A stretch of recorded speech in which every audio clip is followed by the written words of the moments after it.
வேண்டிக் கொள்ளுகிறதற்கும் நினைக்கிறதற்கும் மிகவும் அதிகமாய் நமக்குள்ளே கிரியை செய்கிற வல்லமையின்படியே நமக்கு செய்ய வல்லவராகிய இயேசு. கைகளை உயர்த்தி ஒரு அல்லேலூயா சொல்லுங்க.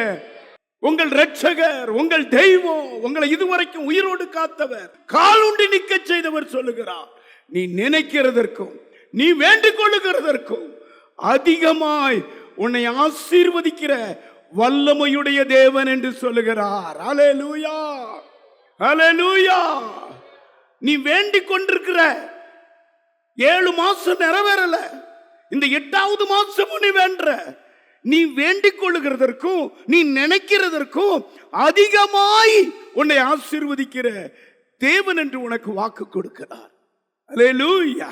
கர்த்தருடைய மகளே, உன்னுடைய வேண்டுதல் கேட்கப்படும். உன் நினைவுகளை கர்த்தர் அறிந்திருக்கிறார். நீ நினைக்கும் பொழுது இப்படித்தான் என் மகன் நினைக்கிறான்னு உன் நினைவை குறித்து அவர் உயர்ந்த நினைவுடையவராக இருக்கிறார். உன் நினைவு சாதாரண நினைவு. ஏசாயா எழுதின புஸ்தகம் 55வது அதிகாரம் 9வது வசனத்துல சொல்லப்பட்டிருக்கிறது, பூமியை பார்க்கிலும் வானம் எப்படி உயர்ந்திருக்கிறதோ அப்படியே உங்கள் வழிகளை பார்க்கிலும் என் வழிகளும் உங்கள் நினைவுகளை பார்க்கிலும் என் நினைவுகளும் உயர்ந்திருக்கிறது. கை தட்டி கர்த்தரை மகிமைப்படுத்துங்க. தேவன் உன்மேல் வைத்திருக்கிற நினைவு உயர்ந்த நினைவு, அது சிறந்த நினைவு, அது சமாதானத்துக்கு ஏற்ற நினைவு. எரேமியா எழுதின புஸ்தகம் 29வது அதிகாரம் 11வது வசனத்தை பார்த்தா, நீங்கள் எதிர்பார்த்திருக்கிற முடிவை உங்களுக்கு கொடுக்கும்படிக்கு நான் உங்கள் பேர்ல நினைத்திருக்கிற நினைவை அறிவேன், தீமைக்கல்ல. நீங்கள் எதிர்பார்த்திருக்கும் முடிவை உங்களுக்கு கொடுக்கும்படிக்கு நான் உங்கள் பேரில் நினைத்திருக்கிற நினைவுகளை அறிவேன் என்று கர்த்தர் சொல்லுகிறார். அவைகள் தீமைக்கல்ல, அந்த நினைவுகள் தீமைக்கல்ல, சமாதானத்துக்கு ஏதுவான நினைவுகள். எல்லாம் தலைக்கு மேல கை தட்டுங்க. அது சமாதானத்துக்கு ஏற்ற நினைவுகள். நீ நினைக்கிறதற்கும் நீ வேண்டிக் கொள்ளுகிறதற்கும் அதிகமாய் கிரியை செய்கிற ஒரு வல்லமையுடைய இயேசு. இந்த நிருபத்தை எழுதும் போது பவுல் சிறையில் இருக்கிறார்.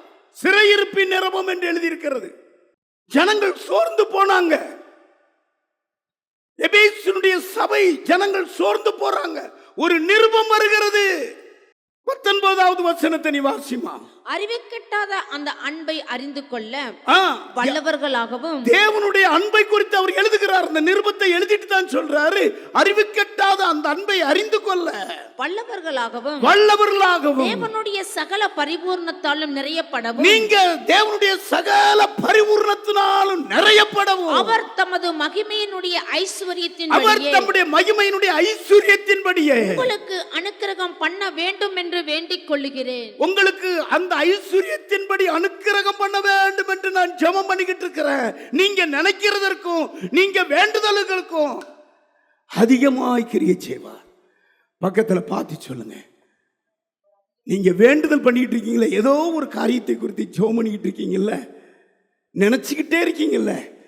விண்ணப்பம் தான் நினைவு தான் விண்ணப்பம். இந்த மாதம் அதிகமா அதுக்கு பதில் தரப்போகிறார். அல்லேலூயா, அல்லேலூயா. ஒரு அம்மா, அதாவது 2-3 கடைகளை கூட்டுறதுனால அவங்களுக்கு ஒரு வருமானம். ஒரு ஏழை தாய், அவங்களுக்கு ஒரு 6 வயசு ஒரு பையன். காலையில் எந்திரிச்சு அந்த ஒரு சீமார் எடுத்துட்டு ஒரு லைன் கடை இருக்கும், ஒரு 6 கடையை கூட்டி தண்ணி தெளிச்சுட்டு போயிடுவாங்க. அப்போ ஒருத்தர் முதல் கடையை உங்க இதுதான் உங்க ரெகுலர் வேலை. ஒரு நாள் அந்த கடைக்கார் கொஞ்சம் சீக்கிரமாகி வந்து முன்னால் இருக்கிற பாட்டில் எல்லாம் தொடச்சி மிட்டாய் எடுத்து போட்டுக்கிட்டு இருக்கிறார். பையனுடைய அம்மா லாஸ்ட் கடையை முத்தம் தொளிச்சு கூட்டிக்கிட்டு இருக்கிறாங்க. அந்த பையன் அந்த கடையை பார்த்துக்கிட்டே இருக்கிறான். அவர் மிட்டாய் போடுறது எடுத்து பார்த்தேன். பையன் என்ன முன்னால் நிற்கிறான், இவர் கடைக்குள்ள இருந்து எல்லாம் போட்டுக்கிட்டு இருக்கிறாரு. மிட்டாய் வேணுமா? வந்து எடுத்துக்கோடா, வந்து எடுத்துக்கோ, வந்து எடுத்துக்கடா. உங்க அம்மா எல்லாம் ஒன்றும் சத்தம் போடாது, வந்து எடுத்துக்கோ. அவன் அப்படி எடுக்கவே இல்லை. வேண்டான்னு சொல்லலை, எடுக்கணும் எடுக்க வேண்டான்னு சொல்லலை, பார்த்துக்கிட்டே இருக்கிறான். 2 வார்த்தை கேட்டுட்டு 3வது முறை இவரே முட்டாய் எடுத்து அவன் கையில் கொடுத்தாரா, கை நிறையா வாங்கி கீழேயும் உழுது. அவன் சொன்னான், அவர் சொல்கிறார், ஏண்டா ஒரு 2 நிமிஷம் நீ எடுத்துக்கன்னு சொன்னேன், எடுக்கலை, இப்போ ஓடி வந்து வாங்குறேன் சொன்னான். நான் எடுத்தா 1 தான் எடுப்பேன், நீங்கள் கொடுக்கும்போது கை நிறையா கொடுத்தீங்க, கீழேயும் விழுந்ததா, எடுத்து பையில். அதான் அமுக்கி குலுக்கி கத்த தருவார். கையை உயர்த்தி, இந்த மாதம் அப்படித்தான் செய்ய போகிறார், இந்த மாதம் அப்படித்தான் செய்ய போகிறார். நீங்க வேண்டிக் கொள்ளுகிறதற்கு நினைக்கிறதற்கு அதிகமாய் கர்த்தர் உங்களுக்கு மேல ஆசீர்வாதங்களை போட போகிறார், வல்லமையை போட போகிறார். வல்லமை பிசாசுகளுக்கு சுட்டரிக்கிற வல்லமை, ஆசீர்வாதம் பெருக்கத்தின் ஆசீர்வாதம். இயேசு கிறிஸ்துடைய வல்லமையை பார்த்தீங்கன்னா எல்லாம் சொன்னாங்க, இவர் யாருங்க, அதிகாரத்தோடு வல்லமையோடு அசுத்தாவிகளுக்கு கட்டளையிடுகிற புறப்பட்டு போகுதே என்று ஆச்சரியப்பட்டார்கள். என்னை தொட்டது யார், என்கிட்ட இருந்து ஒரு வல்லமை புறப்பட்டார். வல்லமை நீ வேண்டிக் கொள்ளுகிறதற்கும் நினைக்கிறதற்கும் அதிகமான வல்லமை. ஆமென் சொல்லுங்க. நீங்க ஒரு சிறிய வேலைக்காக ஜெபம் பண்ணிட்டு இருப்பீங்க, கர்த்தர் ஒரு கவர்மெண்ட் வேலையே தருவார். அல்லேலூயா. நீங்க ஒரு குழந்தைக்காக ஜெபம் பண்ணிட்டு இருக்கீங்க, கர்த்தர் 2 குழந்தையை தரப்போறார். நீங்க ஒரு சிறிய இடம் வேணும் என்று ஜெபம் பண்றீங்க, கர்த்தர் ஒரு பெரிய இடத்தை உங்களுக்கு தரப்போறார். ஒரு சிறிய வீடு எனக்கு போதும்னு நீங்க நினைக்கிறீங்க, கர்த்தர் ஒரு பெரிய வீட்டை தரப்போகிறார். அல்லேலூயா. பட்டினி இல்லாம எனக்கு ஒரு சாப்பாடு வேணும் அப்படின்னு நீ கேட்க போறீங்க, திருப்தியாக்க போறார், மீதி எடுக்க உதவி செய்ய போகிறார். அல்லேலூயா. ஒரு ஆத்மாவுக்காக ஜெபம் பண்ண போறீங்க, ஒரு குடும்பத்தையே கர்த்தர் உங்களுக்கு தரப்போகிறார்.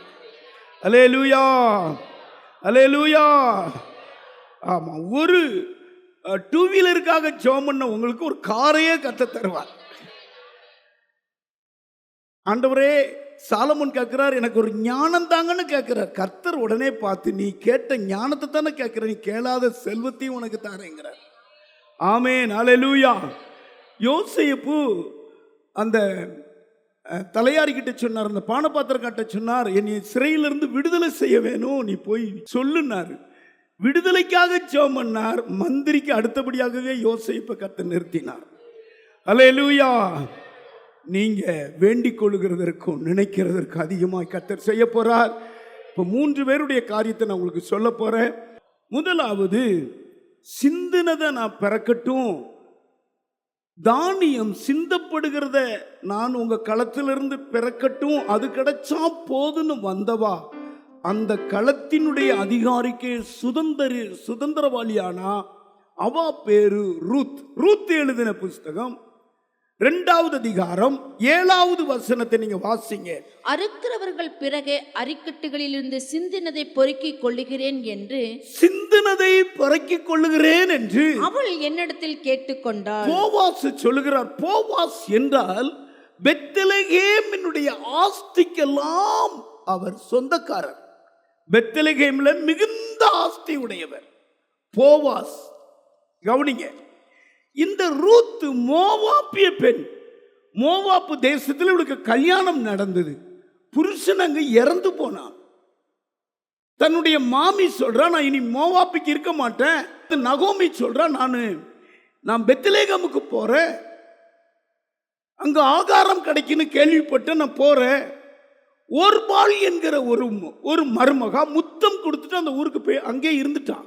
ஆனா இவா பாருங்க, மாமியாரோடு கூட வந்தா, பெத்லகேமுக்கு வாரா, ஒரு விதவஸ்தானத்துல வாரா, அலங்கோலமா வாரா, நிறைவில்லாம குறைவு கொடுத்தோடு வாரா. அவள் பெரிய எதிர்பார்ப்புலாம் ஒண்ணும் இல்லை. மாமியாரை பார்த்து சொன்னா,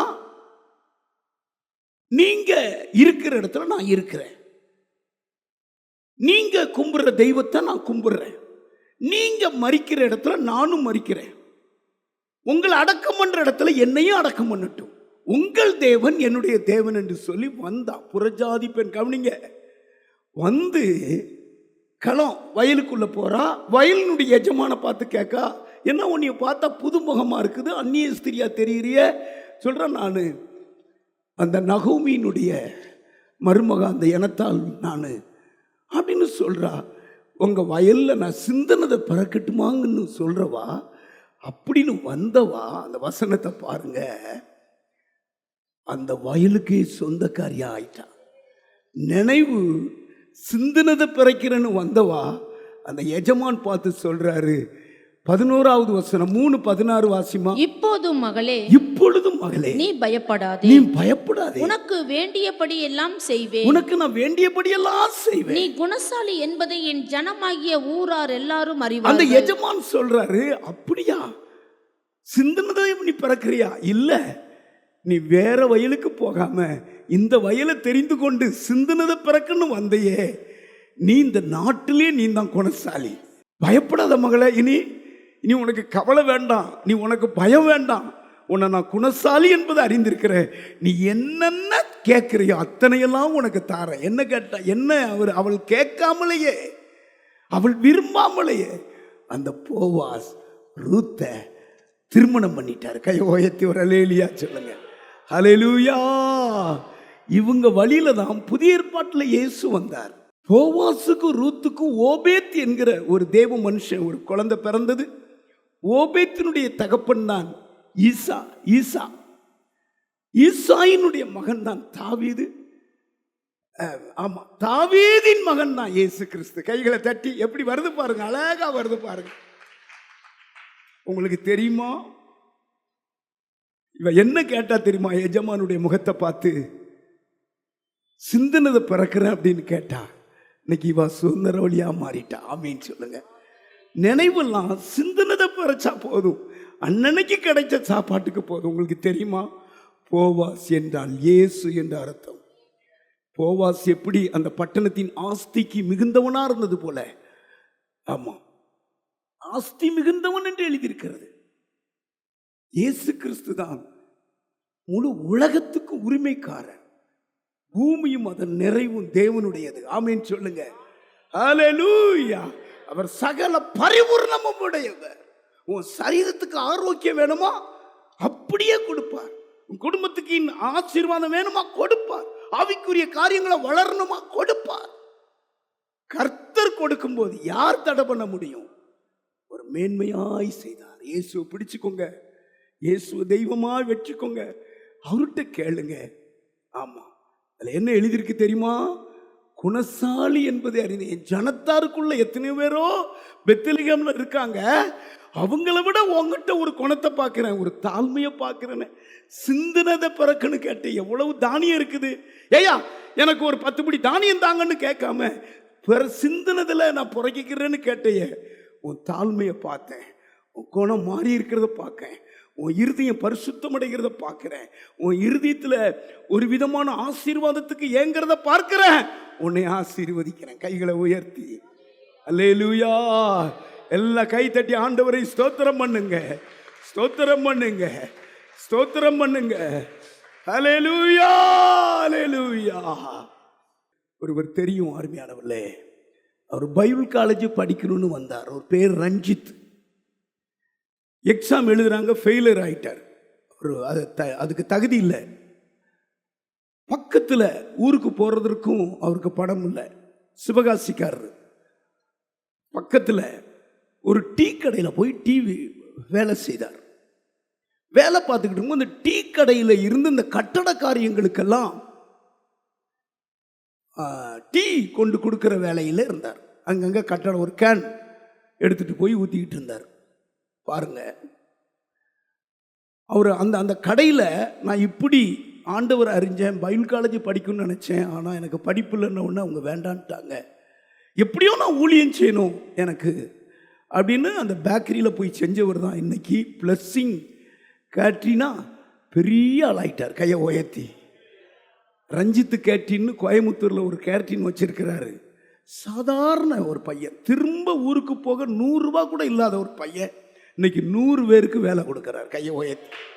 அவர் சொன்னார், ஆமாம், என் வயிற்றுக்குன்னு வேலைக்கு போனேன், மத்தியானம் சாப்பாட்டுக்குன்னு தான் வேலைக்கு போனேன், இன்னைக்கு ஆயிரக்கணக்கான ஆட்களுக்கு சாப்பாடு கொடுக்கும்படியாக கர்த்தர் என்னை வச்சிருக்கேன். இதுதான் உண்மைங்க, இதுதான் உண்மை. என்னை பார்க்கும் போதெல்லாம் ஒரு முத்தம் கொடுப்பார், ஜெயராஜ் அப்படின்னு. அவர் பேர் ரஞ்சித். ஆமாம், கோயம்புத்தூருக்குள்ளே ஃபுல்லாக அவர் கேட்டீன் தான். ப்ளஸ்ஸிங் கேட்டிங், ரஞ்சித் கேட்டிங்னு இருக்கும். அவர் ஒரு தடவை அவர் இதுக்கு ஃபேக்ட்ரிக்கு என்னை கூட்டிகிட்டு போனார். பெரிய பெரிய அதாவது இந்த சாப்பாடு செய்கிற ஆலைகள் அப்படி தட்டினா அது ஆட்டோமேட்டிக்காக வந்து குமியுது சாப்பாடு ஃபைலரில். அப்படி எனக்கே ஆச்சரியமாயிட்டு. நான் ஒரு ஆரம்பத்துலேருந்து நான் பார்த்தவன். சாப்பாட்டுக்குன்னு வந்தவர் பெரிய ஆளாக கர்த்தர் மாதிரி. ஆனால் கர்த்தருக்கு பயப்படுறாரு. பேனாலில் கூட கர்த்தரை நம்புகிறவன் செழிப்பான்னு எழுதியிருப்பார். அவர் கேட்டரினுடைய நோக்கமே கர்த்தரை ஒரு மனுஷன் நம்பிட்டான்னா கைவிட மாட்டார், செழிப்பான். நான் சொல்கிறாலும் உங்களுக்கு அநேகருக்கு தெரியும், அவரை தான் சொல்கிறேன். கர்த்தர் நல்லவர். ரெண்டாவது, கூலிக்காரனா வர நான் நீ தகப்பனா நான் வரல, என்னை மகனா ஏற்றுக்கொள்ளுங்க, ஏற்றுக்கொள்ளாதீங்க. உங்கள் ஆஸ்தியை நான் அழிச்சிட்டேன். தவிடு, பன்றிக்கு போடுற தவிடு எனக்கு கிடைக்க மாட்டுக்கு. எனக்கு இப்போ புத்தி வந்துருச்சு.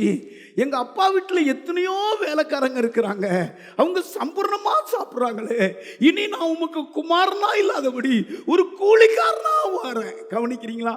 இளைய குமாரனுடைய கதை நினைவு பாருங்க. கூலிக்காரனா வரேன்னு சொல்றான். லூக்கா எழுதின புஸ்தகம் 15வது அதிகாரம் 19வது வசனம். இனிமேல் உம்முடைய குமாரன் என்று சொல்லப்படுவதற்கு, இனிமேல் உம்முடைய குமாரன் என்று சொல்லப்படுவதற்கு நான் பாத்திரன் அல்ல. அவன் நினைவு பாருங்க. நான் இனி குமாரன் சுதந்திரவாளி சொல்வதற்கு நான் பாத்திரன் அல்ல. உம்முடைய கூலிக்காரரில் ஒருவனாக என்னை வைத்துக் கொள்ளும் என்பேன் என்று உமது சொல்லி, கூலிக்காரனாகிய நான் ஒருவனாக என்னை வைத்துக் கொள்ளும் என்று அவன் வந்தான். கவனிக்கிறீங்களா? இந்த நினைவு வந்த உடனே அவன் அப்படி வர்றான். அப்பா வீடு எங்க இருக்குன்னு. அப்பாவுக்கு பாருங்க, சொத்தை அழிச்சிட்டு போனாலும் மறுபடியும் கொடுக்கறதுக்கு தான் ஆசை. மேல இருந்து பார்த்துக்கிட்டே இருக்கிறான், என் மகன் வரமாட்டானா. மூத்தவனை பற்றி கவலை இல்லை. தன்னை விட்டு போனவனை குறித்து ஒவ்வொரு நாளும் தூரத்தில் இருக்கும்போதே கண்டாராம். மனது இருக்கிறார். ஓடி வந்து நீ அணைச்சி கட்டி பிடிக்கிறாரு. அவன் கூலிக்காரனா வந்தவனை சுதந்திரவாளியாய் அவரை மாத்திட்டார். கைகளை உயர்த்தி அல்லேலூயா, அல்லேலூயா. அதான் நினைச்சது, கூலிக்காரனா நினைச்சான். இல்லை, நீ கூலிக்காரன் இல்லப்பா, இந்த வீட்டினுடைய சொத்துக்கே நீ தான் மகன். நீ ஏன்டா அப்படி நினைக்க? உன் சொத்து தானே. என் மகன் மரிச்சான், திரும்பவும் உயிர்த்தான். இப்போ இவனுக்கு கொண்டு வந்து வேலைக்காரலாகிய நீங்க கொண்டு வந்து இவனுக்கு உயர்ந்த வஸ்திரத்தை கொடுத்துங்க, கைக்கு மோதிரம் போடுங்க, காலுக்கு பாதரட்சியை போடுங்க, கொளுத்த கன்றாடிங்க, நாம் எல்லாம் புசித்து கொண்டாடுவோம். என் புள்ள சுதந்திரவாளி வந்துட்டான். கைகளை தட்டி கர்த்தரை மகிமைப்படுத்து, கைகளை தட்டி கர்த்தரை மகிமைப்படுத்து. நினைவு கூலிக்காரனா வந்தான். நீ வேண்டிக் கொள்ளுகிறதற்கும் நினைக்கிறதற்கும் அதிகமாக கிரியை செய்கிற வல்லவர். கைகளை உயர்த்தி ஒரு அல்லேலூயா சொல்லு. மறுபடியும் ஒரு அல்லேலூயா சொல்லுங்க. ஹல்லேலூயா, ஹல்லேலூயா, ஹல்லேலூயா, ஹல்லேலூயா. கர்த்தர் என்ன தொட்ட விதத்தை நான் ஒரு நாளும் மறக்கவே முடியாது. இந்த கோயமுத்தூருக்கு பைபிளோடு தான் வந்தேன். ஒரு லுங்கி, ஒரு ட்ரங்கு பெட்டி, அதை வச்சுட்டு தான் வந்தேன். நான் வந்த நோக்கம் வந்து ட்ராக்ஸ் கொடுக்கணும், ஆளுகளுக்கு யாருக்குனாலும் துண்டு பிரிதி கொடுக்கணும்னு தான் வந்தேன். என்ன கர்த்தர் இவ்வளவா வைத்து. ஹல்லேலூயா. என் நினைவு பார்த்தார். என் நினைவு இவ்வளவுலாம் ஒரு பெரிய பாஸ்டர் ஆகணும்னு நான் நினச்சி கூட பார்க்கல. ஒரு பெரிய அதுக்குனுடைய கெப்பாசிட்டி எனக்கு இல்லைன்னு தான் நான் நினச்சேன். கர்த்தர் சொல்கிறாரு, நீ நினைக்கிறையா, உனக்கு எல்லா கெப்பாசிட்டியும் நான் உனக்கு தரேன், எல்லா டேலண்ட்டையும் நான் உனக்கு தரேன். ஆமாம், எங்கள் ஊழியக்காரர் மீட்டிங் நடந்தால் என்னை பார்த்து எல்லாரும் ஆச்சரியப்படுவாங்க. ஜெயராஜா இப்படி, ஜெயராஜுக்குள்ள கர்த்தர் இருக்கிறாருங்க. நான் இப்படி வரணும்னு நினைக்கல, அவர் என்னை உருவாக்கு. நான் சின்ன ஜபந்தான் பண்ணுவேன். ஆண்டவரே, இந்த இவங்க கூசாமல் இயேசுவை பற்றி சொல்லணும், இந்த ட்ராக்ஸை கொடுத்துடணும் அப்படின்னு தான் சொல்லுவேன். எப்படியாவது ஒரு 10 ட்ராக்ஸ் வச்சுருக்கேன், அந்த 10 பேருக்காவது கொடுத்துட்டு வந்துடணும்னு நினச்சேன். எனக்கு சபையை தந்திருக்கிறாருங்க. ஹல்லேலூயா. ஆமாம், சபையை நடத்தக்கூடிய கிருபைகள், வரங்கள், வல்லமைகள் எல்லாம் தாரார். நினைக்கிறதற்கும் நாம் வேண்டிக் கொள்கிறதற்கும் அதிகமாக கிரிச்சு. இன்னைக்கு உங்களுக்கு அப்படித்தான் செய்ய போகிறார். கடைசியில் ஒரு குழந்தை கேட்டா, தன் புருஷனுக்கு 10 குழந்தைய பார்த்துக்கிட்டு இருந்த அண்ணாளுக்கு திடீர்னு பெனினால் சொல்லிட்டா, பெனினாளை குறித்து எழுதியிருக்க, அன்னாளுடைய சக்கானாத்தி அவள் மனவேதனைப்படும்படி அவளை நிந்தித்தாள்னு இருக்குது. கவனிக்கிறீங்களா? இப்போ பார்த்தா இது ஒரு கிறிஸ்தவ குடும்பம். புருஷன் பேர் எல்கானா, குழந்தை இல்லை 20 வருஷமா. சரி, வேலைக்காரிக்கு கட்டி வச்சிடலாம், அவருக்கு 10 குழந்தைகள். இப்போ திடீரென்று ஒரு குழந்தைக்காக போய் போராடலாம். 1 சாமுவேல் எழுதின புஸ்தகம் 1ஆம் அதிகாரம் 11ஆவது வசனத்தை வாசிக்க. சேனைகளின் கர்த்தாவே, சேனைகளின் கர்த்தாவே, தேவரீ, உம்முடைய அடியாளின் சிறுமியை கண்ணோக்கி பார்த்து உம்முடைய அடியாளை மறவாமல் நினைத்தருளி உமது அடியாளுக்கு ஒரு ஆண் பிள்ளையை கொடுத்தால் அவன் உயிரோடு இருக்கும் சகல நாளும் நான் அவனை கர்த்தருக்கு ஒப்புக்கொடுப்பேன். திருமண வாழ்க்கை 20 ஆண்டுக்கு பின்பு குழந்தையே இல்லை, அதை பத்தி நினைக்கவும் இல்லை. ஒரு நாள் மன சங்கட்டமா பேசிட்டான். இதனாலதான் தேவாலயத்துக்கு ஓடுறான். இருதயத்தெல்லாம் ஊற்றி ஆண்டவர் சமூகத்தில் நினைக்கிறான், நீர் உயிரோடு இருக்கிற தேவன், இப்பொழுது என் விண்ணப்பத்தை கேளும், நான் பொருத்தனையும் பண்றேன், எனக்கு ஒரு குழந்தை கொடுத்தா போதும். ஆமா, மலடிங்கிற இந்த பேச்சு இல்லாம ஒரு குழந்தை கொடுத்தா போதும். வேதம் சொல்லுகிறதுமா, ஒரு குழந்தையை கேட்டவளுக்கு ஆண்டவர் இந்த கையெத்தின 7 குழந்தையை கொடுத்தார். 2ஆவது அதிகாரம் 5ஆவது வசனம். திருப்தியா இருந்தவர்கள் அப்பத்துக்காக கூலியை செய்கிறார்கள், பசியா இருந்தவளோ இனி பசியாயிரார்கள். மலடியா இருந்தவள் 7 பெற்றாள். கைகளை தட்டி கர்த்தரை மகிமைப்படுத்துங்க. மலடியா இருந்தா ஒரு குழந்தை கிடைக்கல, இவள் தேவ சமூகத்துல கண்ணீர் விட்டா 7 கர்த்தர் கொடுத்தார். அல்லேலூயா. நாம் வேண்டிக் கொள்ளுகிறதற்கும் நாம் நினைக்கிறதற்கும் அதிகமாய்க்கிறீ. அன்னாள் என்றால் கிருபை. ஆமா, ஆண்டவர்கிட்ட ஒரு குழந்தை தான் கேட்டார், ஆண்டவர் 7 குழந்தையை கொடுத்து அவள் தலை அப்படியே உயர்த்திட்டார். அந்த பட்டணத்தில் அவள் பேர் பெற்றவளாய் விளங்கினாள். அவள் கேட்ட குழந்தை தான் முதல் தீர்க்கதரிசி, முதல் அபிஷேகம் பண்ணவன், முதல் கர்த்தருடைய மகனா யுத்தத்தை நடத்தின சாமுவேல். ஹல்லேலூயா. எல்லாரும் எந்திரிச்சு நெல்லுங்க. ஆமா, ஸ்தோத்திரம் ஸ்தோத்திரம் ஸ்தோத்திரம். தலையில கை வைங்க. இதற்கெல்லாம் காரணம் இயேசு தான். ஹல்லேலூயா. இதற்கெல்லாம் காரணம் இயேசு தான். இயேசுகிட்ட நீங்க கேளுங்களேன், அவர் உங்களை அமிக்கி குலுக்கி மடியில் சரிந்து விழும்படி செய்வார். ஆமா, இன்னைக்கு கேட்கிற யாவரும் பெற்றுக்கொள்வான். நாம் நினைக்கிறதற்கும் நீங்க வேண்டிக் கொள்ளுகிறதற்கும் நினைக்கிறதற்கும் அதிகமாய் கொடுக்கக்கூடிய வள்ளல் அவர். அன்பார்ந்தவர்களே, ஒவ்வொரு ஞாயிற்றுக்கிழமையும் ஏராளமான ஜனங்கள் நமது ஆலயத்திற்கு வந்து விடுதலை, சுகம், ஆசிர்வாதம் மற்றும் சமாதானம் பெற்று செல்கின்றனர். நமது சபையின் ஆராதனை நேரங்கள்: ஒவ்வொரு ஞாயிற்றுக்கிழமை தோறும் முதலாம் ஆராதனை அதிகாலை 5 மணிக்கும், 2ஆம் ஆராதனை காலை 7 மணிக்கும், 3ஆம் ஆராதனை காலை 9 மணிக்கும், 4ஆம் ஆராதனை மாலை 6:30 மணிக்கும் நடைபெறும். முதல் 3 ஆராதனைகளையும் நீங்கள் நேரடியாக சபையின் யூடியூப் வலைதளத்தில் உள்ள IPHH கிணத்துக்கடவு சேனலில் உலகத்தின் அனைத்து பகுதிகளிலும் இருந்து பார்த்து பயனடையலாம். சிறுவர்களுக்கான ஓய்வு நாள் பள்ளி முதலாம் ஆராதனையில் காலை 6 மணிக்கும், 2ஆம் ஆராதனையில் காலை 8 மணிக்கும், 3ஆம் ஆராதனையில் காலை 10 மணிக்கும் நடைபெறும். வாலிபர் கூடுகை ஒவ்வொரு மாதமும் முதல் ஞாயிற்றுக்கிழமை அன்று காலை 9 மணிக்கு வாலிபர்களுக்கான விசேஷித்த கூடுகை நடைபெறும்.